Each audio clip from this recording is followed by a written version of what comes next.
Hello friends, welcome to my channel competition well. जैसा कि आज हमारे सामने विकास कुमार पटेल जी बैठे हुए हैं, जिन्होंने यूजीसी नेट जीआरएफ में हिस्ट्री सब्जेक्ट से ऑल इंडिया रैंक जो है वो 1 लाए हैं। तो आपका बहुत स्वागत है सर हमारे चैनल पर। हाँ, थैंक यू भाई। बहुत बहुत शुक्रिया मुझे अपने चैनल पर इनवाइट करने के लिए। जी और अभी जैसे कि हाल फिलहाल में जो है यूजीसी नेट के लिए जो है एग्ज़ाम होना है, और आपका ये बहुत अच्छा पहल है जिसके थ्रू जो है आप यूजीसी एस्पिरेंट्स को मोटिवेट जी कर रहे हैं और बहुत सही सटीक जानकारियाँ प्रोवाइड करा रहे हैं। Thank you. जी, जैसे कि हमारा ये मोटो था आपसे इंटरव्यू के लिए कि जैसे कि एग्जाम होने वाले हैं यूजीसी के। तो हमारा मोटो ये था कि जैसे आपने ऑल इंडिया रैंक 1 मतलब कोई मामूली बात नहीं है, ऑल इंडिया रैंक 1 लाना। और फिर जैसे कि आपसे हमें कुछ टिप्स मिल जाएंगी, जितने भी हमारे व्यूअर्स हैं, जितने भी हमारी व्यूअर्स, ज्यादा से ज्यादा व्यूअर्स हमारे इस वीडियो को देखेंगे, तो उनको ये पता चलेगा कि उनको क्या स्ट्रैटेजी अपनानी चाहिए जिनकी वजह से उनकी रैंक काफ़ी अच्छी हो जाए। तो बस यही हमारी कोशिश है कि ज़्यादा से ज़्यादा बच्चे हमारी वीडियो से ये पता कर पाएँ कि उनको रैंक कैसे अच्छी लानी है सर। पहले तो मैं थोड़ा-सा इसमें करेक्शन करना चाहूँगा। जी मैं सर। इंडियन हिस्ट्री में भी जेआरएफ हूँ, इसके अलावा एक इंडियन कल्चर है, हिस्ट्री का एक सेक्ट होता है, जी, इंडियन जी। कल्चर। तो इंडियन हिस्ट्री में मैं लगभग कई बार मतलब मैंने नेट जेआरएफ क्वालीफाई किया, और इंडियन कल्चर मैंने एक बार दिया, तो इंडियन कल्चर में मेरी एक रैंक है। हिस्ट्री में मेरे मार्क्स अच्छे रहे हैं सब्जेक्ट में। जी, इवन जो है 65 प्लस क्वेश्चंस मतलब अराउंड्स मेरे सही होते थे। लगभग 65 में 70 तक जाता था, 70, 71 इस तरीके से। तो सबसे पहले तो इंडियन कल्चर में मेरा बहुत अच्छा रहा है, तो वहाँ पे मेरा रैंक 1 रहा है, ना कि चलिए। हिस्ट्री में। और हिस्ट्री में मेरा स्कोर काफ़ी अच्छा रहा है। जी। ठीक है, तो ये थोड़ा-सा करेक्शन है। तो बाकी रही बात टिप्स की, तो टिप्स जैसे कि मैं बहुत सारी बातें कहता हूँ कि ये एक लेंदी एग्ज़ाम है, कि क्योंकि ये सब्जेक्ट का एग्ज़ाम है, इसमें बहुत डेप्थ चाहिए होती है आपको। सही। आप जिस सब्जेक्ट में दे रहे हैं उसमें बहुत डेप्थ में चीज़ें आपको आनी चाहिए। और अभी जैसे कि परीक्षाएँ बहुत निकट है, जैसे कि हमको पता चल रहा है, जो मेरी सूचना में है कि अगस्त में वही 12th 13, 14, 15 अगस्त के करीब जो है शुरू होने वाली है एग्ज़ाम। तो बहुत टाइम बहुत शॉर्ट है। इवन हमारे पास 15-20 दिन का टाइम है, और इस 15-20 दिन में हम कैसे तैयारी करें, क्या तैयारी करें कि जिससे कि अगर हम एक तो क्लियर हो जाए, वो बाउंड्री क्लियर हो जाए, जो कट ऑफ की बाउंड्री होती है वो जी, क्लियर कर जाएँ। और आई थिंक मुझे लग रहा है रैंक कोई ज़्यादा मायने नहीं रखता है, क्योंकि जेआरएफ का जो कट ऑफ होता है, कट ऑफ के बाहर अगर आप जाते हैं तो आपका अगर कट ऑफ पे भी है तब भी आपको उतना ही प्रॉफ़िट है, और अगर एक रैंक है तब भी उतना ही है। खाली रैंक यहाँ पे एक जो है पर्सनल सैटिस्फैक्शन होता है, और हमेशा इम्प्रूवमेंट के लिए ठीक रहता है। तो ये एक रैंक को लेकर मेरी राय है, ठीक है? तो जैसे सर चलिए रैंक 1 देखिए 15-20 दिनों की शायद तैयारी में रैंक 1 तो लाना इम्पॉसिबल है। बट ये रहता है कि जैसे जो जो रैंक 1 लाया है, तो उसने थोड़ी नहीं बहुत मेहनत की होगी, न जाने कौन-कौन सी स्ट्रैटेजी अपनाई होगी। तो वैसे ही सर आपकी कुछ स्ट्रैटेजी का बच्चे भी ख्याल रखेंगे इन 15-20 दिनों में उनकी तैयारी करके, हाल-फिलहाल नहीं रैंक तो क्वालीफाई तो कर ही सकते हैं। देखिए सिंपल सा है कि जब आप सब्जेक्ट को पढ़ें तो उसको जनरल से स्पेशलाइज़ेशन तक ले जाएँ। जब आप सब्जेक्ट की स्टडी कर रहे हो, तो उसको जनरल स्टडी से शुरू करें, और उसके जो है स्पेशलाइज़ेशन एरिया तक जाइए आप। और हर चीज़ का नोट्स बहुत शॉर्ट में बनाइए, नोट्स बुक नहीं होना चाहिए। हम ऐसा नोट्स बनाएँ कि बहुत ज़्यादा, जैसे कि मैं हिस्ट्री की बात करूँ तो अगर मैं नोट्स बनाता हूँ, तो एंशिएंट इंडिया का नोट्स बहुत ज़्यादा 25-30 पेज में हो जाए।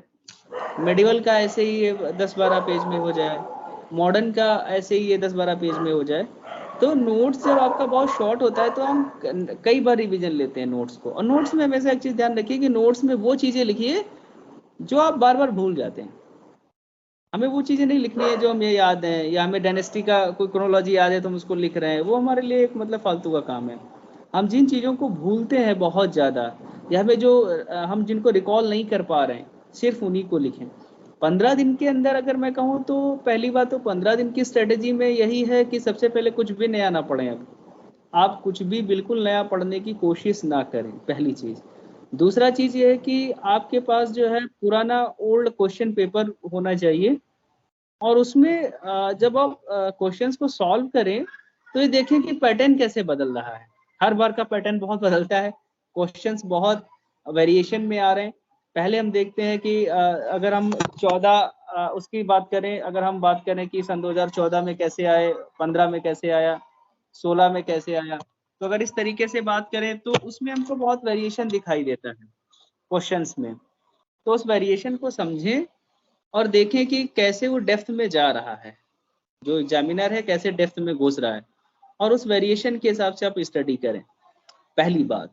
दूसरा चीज ये है कि मैं कहूँगा कि इस समय पूरा प्रैक्टिस पे फोकस रखें और कोशिश करें कि दिन में 3 से 4 प्रैक्टिस सेट आप अपने सब्जेक्ट से, और कम से कम 2 प्रैक्टिस सेट जो है आप जो है फर्स्ट पेपर से करें, जो कि जनरल स्टडी उसका होता है, जनरल रिसर्च मेथोडोलॉजी का पेपर होता है। उसमें 4-5 जो है बहुत यूनिक टॉपिक की तरह होते हैं। एक रिसर्च मेथोडोलॉजी होता है, और इसके अलावा जो है आपका टीचिंग एप्टीट्यूड आता है, इन्वायरमेंट आता है, इन्वायरमेंट के साथ साथ आपका DI आता है, डेटा इंटरप्रिटेशन आता है। तो ये सारी चीज़ें हैं। लेकिन मैं अभी देख रहा हूँ कि अभी जो है फर्स्ट पेपर का रूल काफ़ी बढ़ गया है, क्योंकि सेकेंड पेपर में हम लोगों की एक लिमिट है, और सेकेंड पेपर का सिलेबस बहुत वास्ट है, बहुत वास्ट है, हर सब्जेक्ट का बहुत वास्ट है, हिस्ट्री ही नहीं मतलब किसी भी चीज़ का। तो अभी ऐसा लगता है कि फर्स्ट पेपर में अगर हम 30 प्लस क्वेश्चन सही करते हैं तो हमारे लिए JRF का कट ऑफ क्वालिफाई करना बहुत आसान हो जाता है। इवन हम अगर फर्स्ट पेपर में 30 प्लस सही कर रहे हैं, 30 प्लस क्वेश्चंस हमारे ठीक हो रहे हैं, तो हमारे लिए बहुत आसान बन जाएगा, और उतना ही बर्डन हमको सेकंड पेपर पे कम पड़ेगा। तो अभी मैं सजेस्ट दूंगा जो बिगिनर्स हैं उनको यही कहूँगा कि वो फोकस करें फर्स्ट पेपर पे, क्योंकि फर्स्ट पेपर का रोल अब बहुत ज़्यादा बढ़ गया है, ठीक है। और इसके अलावा सेकेंड पेपर की स्ट्रेटेजी यही है कि ओल्ड क्वेश्चंस लगाएं, ज़्यादा से ज़्यादा क्वेश्चंस लगाएं, और देखें कि वो किस एरिया के क्वेश्चंस जो है अटेम्प्ट नहीं कर पा रहे हैं। अब देखें कि मान लिया कोई टॉपिक है, आप उसमें किस लेवल का क्वेश्चन कर पा रहे हैं, किस लेवल से क्वेश्चन आपके छूट जा रहे हैं। तो जो जो लेवल से आपका छूट रहा है उसको आप इन शॉर्ट में मतलब पढ़ने की कोशिश करें। बहुत अगर बहुत क्रिटिकल है, नहीं समझ में आने वाला है, तो उसको आप छोड़ दीजिए, उसको आप स्किप करिए। अगर ऐसा कुछ है जो समझ में आ सकता है, जिसको आपने पहले पढ़ा है, सिर्फ रिवीजन लेना है, आप सवाल नहीं कर पा रहे हैं, तो वहाँ से आप रिवाइज करिए। तो ये सबसे पहली बात है कि दोनों पेपर्स के आपके पास ओल्ड क्वेश्चन पेपर होना चाहिए, और पर डे की प्रैक्टिस आपकी कम से कम सेकंड पेपर की जो प्रैक्टिस है वो 3 जो है प्रैक्टिस सेट की होनी चाहिए, और फर्स्ट पेपर के 2 प्रैक्टिस सेट, कुल मिला के 5 प्रैक्टिस सेट होंगे। और 5 प्रैक्टिस सेट अगर आप डेली करेंगे, और ऐसे नहीं करने हैं, प्रैक्टिस सेट करने का तरीका होता है, सबसे पहले आपको देखना है उसमें कि आप कितने अटेम्प्ट कर पा रहे हैं, कितना ठीक जा रहा है आपका। मान लिया आपका कट ऑफ जो है, आपका जो पिछला कट ऑफ मान लिया 60% है, और आप दोनों मिलाकर के पहुंच पा रहे हैं 58% या 55% पर आ रहे हैं। तो आपको देखना है कि आप कहाँ पे मतलब जो है गलतियां कर रहे हैं, या फिर ऐसा है कोई कि मान लिया आप पर्टिकुलर टॉपिक पे उस पेपर में भी वही गलतियां कर रहे हैं, वहां पे मतलब नहीं आपका क्वेश्चन हो पा रहा है, अगले में भी सवाल आ रहा है, फिर वहां से नहीं हो पा रहा है। ऐसे जब आप करेंगे तो आपको एक चीज पता चलेगी कि कौन से टॉपिक से आप क्वेश्चंस नहीं कर पा रहे हैं। तो उस टॉपिक को अभी आप ठीक कर सकते हैं, ज़्यादा से ज़्यादा ठीक कर सकते हैं, और उसको ही ठीक करने की कोशिश करिए। तो इस तरीके से आप अपनी स्ट्रेटजी को 15 दिन की स्ट्रेटजी में इस तरीके से आगे बढ़ाएं। दूसरा ये चीज़ है, 15 दिन की स्ट्रेटजी में मैं कहूँगा कि सबसे ज़्यादा थोड़ा आप दूर रहिए यूट्यूबर्स से। बहुत सारे यूट्यूब पे चैनल्स हैं, तो और आने की मुझे नहीं, कोशिश करें कि 15 मुझे दिन नहीं, में मैं पूरा बता दूंगा। मुझे नहीं पता कि वो कैसे क्या पढ़ाते हैं। अथेंटिक पढ़िए। अथेंटिक मतलब ये है कि जो मास्टर्स में जो रिकमेंडेड बुक्स होती हैं, जो यूनिवर्सिटी लेवल पर रिकमेंड की जाती हैं, आप उन बुक्स को पढ़िए। और हमेशा मैं देखता हूँ कि जो किताबें पढ़ते हैं लोग, तो सबसे पहले किताबों का जो है पहला जो प्रीफेस वगैरह होता है वो छोड़ देते हैं, बहुत सीधे चैप्टर से शुरू करते हैं। तो मेरा मानना है कि चैप्टर से शुरू करने से पहले बुक का राइटर, कहाँ से पब्लिश हुई है, बुक का नाम, किसने एडिट किया है, अगर एडिटेड बुक है, ट्रांसलेटेड है तो किसकी ट्रांसलेटेड है, या उसका प्रीफेस में क्या है, इस तरीके से। दूसरा, जब किताब खत्म हो रही तो रेफरेंसेज उसके जरूर पढ़ें। ये मान के चलिए हिस्ट्री जैसी, हिस्ट्री में जो है अगर जो रेफरेंसेज पकड़ के पढ़ रहा है तो उसका 20% पेपर तो रेफरेंसेज के थ्रू हो जा रहा है। यूजीसी नेट में 20% पेपर वो रेफरेंसेस के थ्रू कर लेगा। बहुत सारे बुक्स के नेम पूछे जाते हैं, बहुत सारे ऑथर्स के नेम आते हैं, बहुत सारी थेरीज आती हैं, तो वो सीधे सीधे बुक्स पे डिपेंड होती हैं। और जो मोस्टली बच्चे छोड़ देते हैं वो पहले किताब के पहले 10 पन्ने छोड़ देते हैं, और जैसे चैप्टर खत्म होता है उसके बाद भी छोड़ देते हैं। तो मैं कहूँगा कि किताब पढ़ने से ज़्यादा इम्पोर्टेंट है उसके रेफरेंसेज। जहाँ पे लास्ट में वो खत्म समाप्त हो रही है बुक, जहाँ पे समाप्त हो रही है उसके बाद से हम देखेंगे क्या क्या रेफरेंसेज है, इस राइटर ने किन किन जो है दूसरे राइटर्स को पढ़ा है, दूसरे राइटर्स की हेल्प ली है इसमें, वो बहुत इंपॉर्टेंट बन जाते हैं हमारे लिए। तो इस तरीके से पहले तो ये चीज़ देखें। दूसरा चीज़ ये है कि ह्यूमैनिटीज़ में ज़्यादा से ज़्यादा रिवीजन बहुत इंपॉर्टेंट है, क्योंकि इसमें कोई टेक्निकल तो है नहीं कि आप उसमें बहुत ज़्यादा ब्रेन लगा के उसको शॉर्ट आउट कर रहे हैं, कोई सॉल्विंग नहीं है ज़्यादा से ज़्यादा। तो ज़्यादा से ज़्यादा रिवीजन का फोकस रहता है, और रिवीजन भी टॉपिक वाइज करें। टॉपिक वाइज मतलब कि अगर मान लिया आपके में 10 टॉपिक हैं, तो ऐसा नहीं है कि एक टॉपिक को हम रगड़े दे रहे हैं, इतना पढ़ ले रहे हैं कि उसमें मतलब अगर हमारा होना है तो ठीक ही हो जाएगा और बाकी हमने 4 छोड़ दिए, ऐसा नहीं। क्योंकि अभी पेपर ऐसा बन रहा है कि पेपर लगभग हर टॉपिक से कवर कर रहे हैं वो। कभी कभी ऐसा बनाते हैं कि एक टॉपिक को पकड़कर एक ही टॉपिक को लेकर एक ही क्वेश्चन को कई सारे टॉपिक से रिलेट कर लेते हैं। तो मेरा मानना है कि हर टॉपिक को आप प्रॉपर टाइम दीजिए और ज़्यादा समय ना दे करके उसको इन शॉर्ट में रिवाइज करिए। जब आप प्रैक्टिस सेट कर ले रहे हैं, प्रैक्टिस सेट करने के बाद आप देखिए कि आपका वीक पॉइंट कहाँ पे है, आप किन सवालों को नहीं कर पा रहे हैं, किस लेवल के सवाल आपसे रुक रहे हैं, तो उस लेवल पे काम करना शुरू करिए। और इसके अलावा मैं कहूँगा कि 15 डेज में पढ़ करके आप अच्छा भी कर सकते हैं। मैं बिल्कुल नहीं कहूँगा कि नहीं हो सकता है, हो सकता है। अगर आप प्रॉपर 10 से 12 घंटे आराम से दे रहे हैं तो बहुत अच्छा रिकॉल कर सकते हैं। और इससे एक अच्छा ये रहेगा कि और अगर जिनका बहुत माइनर रुक रहा है, मान लिया कभी किसी का 2 सवाल 3 सवाल से रुक रहा है, तो वो एक अच्छा उसमें स्कोर कर सकते हैं। इस तरीके की स्ट्रेटेजी 15 दिनों में होनी चाहिए। तो जैसा कि आपने बताया कि सर 15 दिन की स्ट्रैटेजी में वो मॉक टेस्ट कम से कम जैसे कि पेपर लगाए तो वो 5 कम से कम लगाए। हाँ, पर डे कम से कम 5 क्वेश्चन पेपर तो होने चाहिए। दिन रह गए लगाए, क्योंकि अब पूरी जान उसी में लगानी है, अब तो फिर पीछे हटने कोई मतलब नहीं है। तो जैसे कि मॉक टेस्ट की इम्पोर्टेंस भी बहुत ज्यादा रहती है कि हमें क्वेश्चन का वो पता चल जाता है कि हमें एग्जाम को कैसे देना है, थोड़ा प्रेशर डिक्रीज हो जाता है। तो जैसे मॉक कि टेस्ट में मॉक टेस्ट में एक चीज अच्छी है कि सबसे पहली बात उसमें पहचाने कि कौन सा एरिया आपका वीक जा रहा है। जब आप जी, रेगुलर 3 मॉक टेस्ट करेंगे तो आपको पता चल जाएगा कि किस कि कौन सा तरीके के सवाल में आप, किस तरीके के क्वेश्चंस में आप उलझ रहे हैं, कहाँ पे आपको प्रॉब्लम है, कहाँ पे टाइम लग रहा है। तो फिर आप उस एरिया पे काम करिए। ठीक है सर।